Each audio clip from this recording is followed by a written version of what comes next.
Сәлем барша зейінді жандар. Өткенде менің бірінші видеомда каналымды ашқаным туралы айтқан едім. Мені қолдап, маған тіркеліп жатқан зейінді жандар үшін тағы да көп рахметімді айтамын. Менімен бірге болыңыздар, менің каналыма тіркеліңіздер.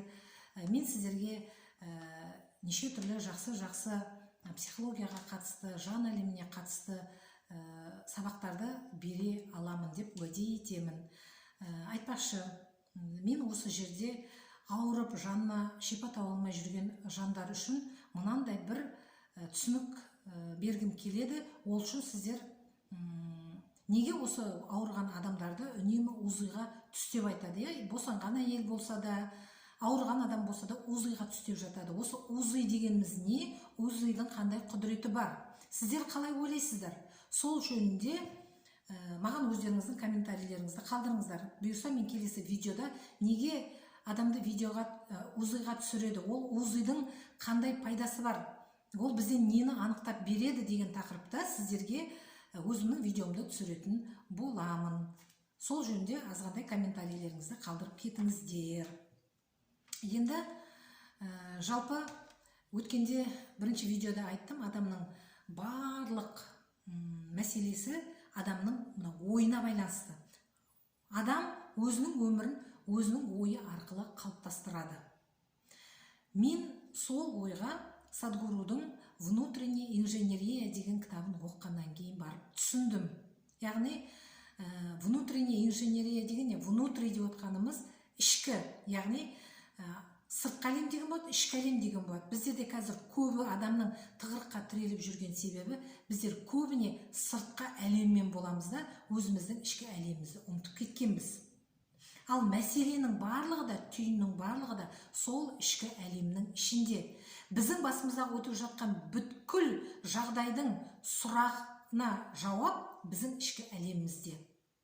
Мен қалай соны мына ішкі әлем дегенді түсіндім, содан бастап менің өмірімде керемет, енді 100% өзгеріс болды деп айтсам артық емес. Енді ол ішкі әлемге қалай енеміз? Вот әңгіме сонда. Енді ішкі әлемге енбес бұрын мен сіздерге ютубтан судың қасиеті туралы оқыңыздар деп тапсырма беремін. Көріңіздер, мынандай видео бар. Японские ученые о воде. Яғни суға эксперимент жасап көреді жапон ғалымдары. Сол видеоны қараңыздар. Содан кейін барып сіз ішкі әлем дегенді түсінетін боласыз. Неге мен суды айтып тұрмын? Неге су? Себебі бізді тірі қылып тұрған біздің бойымыздағы ағып жатқан қан. Ал қан деп отқанымыз ол сұйықтық. Сұйықтықтың өзінің қасиеті бар. Соның ішіндегі ең басты қасиеті, яғни сұйықтың, яғни судың ең басты қасиеті суда память деген болады.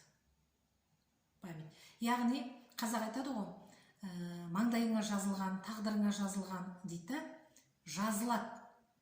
Память болу үшін оған бір нәрсе жазылады. Жазылған нәрсені ол сақтайды ғой. Не сол сияқты маңдайға жазады деген кезде мына қазақ соны біліп айтқанда маңдайға жазады деген сөз, яғни сенің қаныңа жазылады деген сөз. Енді қанға жазылады деген не? Қалай жазады? Оны қалай білуге болады?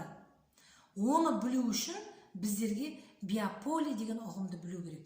Сіздер білесіздер ме, біздің қазақта баланы бесікке салады ең алғашта. Бесікке салғаннан кейін ол баланы кемпірлерді шақырады, үлкен ауылдың дана әйелдерін шақырады, жинап, кішігірім той жасап, жаңағы бесіктің үстіне баланы жатқызады да бесікке, содан кейін бесікті 7 түрлі киіммен үстіне жабады. Мысалы, ол неге? Біздің қазақ халқы дана халық. Яғни 7 киім деп отқанымыз біздің 7 бізді қоршап тұратын біздің 7 қабатымыз. Яғни биополе, био деген сөз жанды деген сөз. Мысалы, міне біздің жанды қабатымыз. Енді биополеге судың қатысы қанша деп ойлайтын шығарсыздар, да? Ол үшін сіздер мынандай өзіміз қарапайым үйде мынандай бір эксперимент жасап көріңіздер, немесе ойланып көріңіздер. Енді көбің әйел адамсыздар, оттың басы ошақтың қасында жүрсіңдер, оны сіздер жақсы түсінесіздер деп ойлаймын. Яғни адамда білесіздер, температура бар, тұрақты температура бар. Бізде 36,6 градус температура бар. Сіз енді қараңыз, 36,6 градус температурада суды қайнатсақ, ода қандай құбылыс болады? Мысалы, өздеріңіз білесіздер, су қайнаған кезде судан не бөлінеді? Бу бөлінеді. Көрдіңіз ба? Міне, сол сияқты біздің ішіміздегі 36,6 градус бойымыздағы ағып жатқан қан бар. Міне, сол қайнап жатқан қаннан біздің сыртымызда қоршалған биополе пайда болады. Түсініңіз бе? Биополе содан пайда болады. Енді сол биополеңіздің іші, бу деп отқанымыз, оны кері аузын қақпаққа жоқ қойса, ол су болады.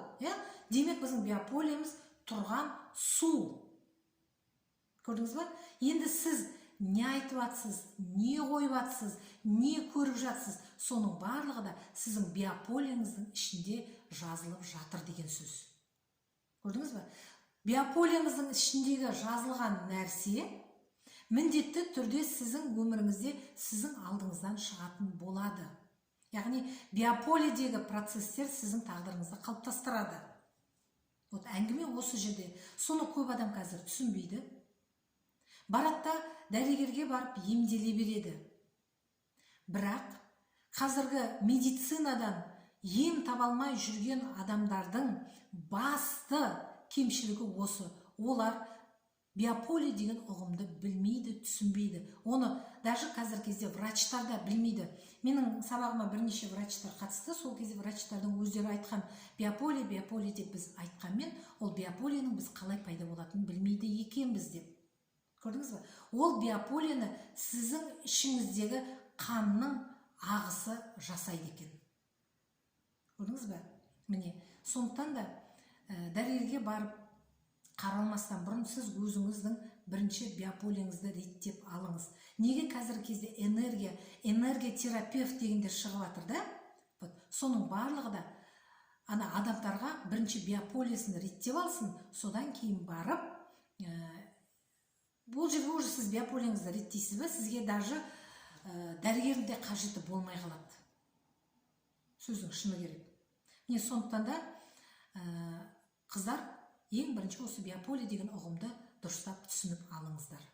Мен арғы өзімнің видеоларымда бұны әлде талай ашып, анық көрсете беретін боламын. Яғни біз ішкі әлемге түсіп үйренетін боламыз. Ол үшін сіздер тағы да лайктарыңызды қойып, тіркелмегендеріңіз болса, тіркеліп жіберіңіздер. Мені қолдап жіберіңіздер. Сізді қандай сұрақтар қызықтырады, қандай сұрақтар мазалайды, немесе бүгінгі сабақты тыңдап отырып, сіз қандай инсайт алдыңыз, сол жөнінде комментарийлеріңізді беріп жіберіңіздер маған. Сонда біз бір-бірімізбен тығыз байланыста жұмыс жүргізе аламыз. Сіздерге тағы да көп-көп рахмет. Сіздер үшін пайдалы ақпарат болды дегенге сенемін өз басым. Сау болыңыздар.